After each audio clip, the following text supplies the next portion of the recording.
اللہ کے رسول صلی اللہ علیہ وسلم کا احترام کریں، آپ کی تعظیم کریں۔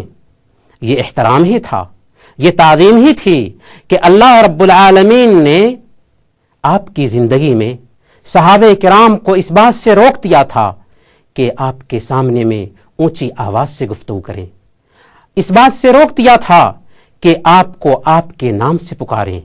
لیکن یہ بات بھی واضح ہونی چاہیے کہ تعظیم کا مطلب یہ نہیں ہے کہ آپ کی شان میں غلو کیا جائے، کیونکہ خود ہمارے حبیب نے اس کام سے منع کیا ہے۔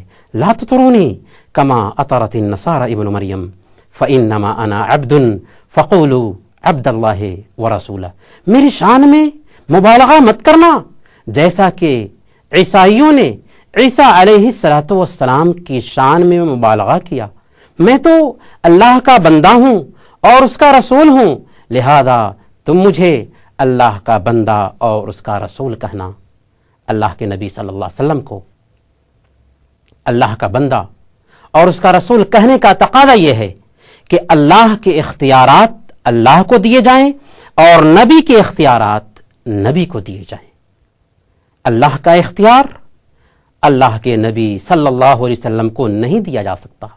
اس لیے اگر کوئی آدمی اللہ کے نبی کو بھی مشکل کشا سمجھتا ہے، حاجت روا سمجھتا ہے، غوث اعظم سمجھتا ہے، نفع و نقصان کا مالک سمجھتا ہے، تو اس نے گویا کہ شرک کیا۔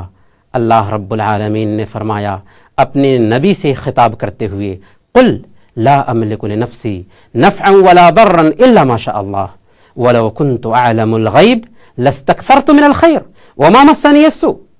آپ کہہ دیجئے کہ میں اپنے آپ کے لیے نفع اور نقصان کا مالک نہیں، اللہ جو چاہتا ہے وہی ہوتا ہے۔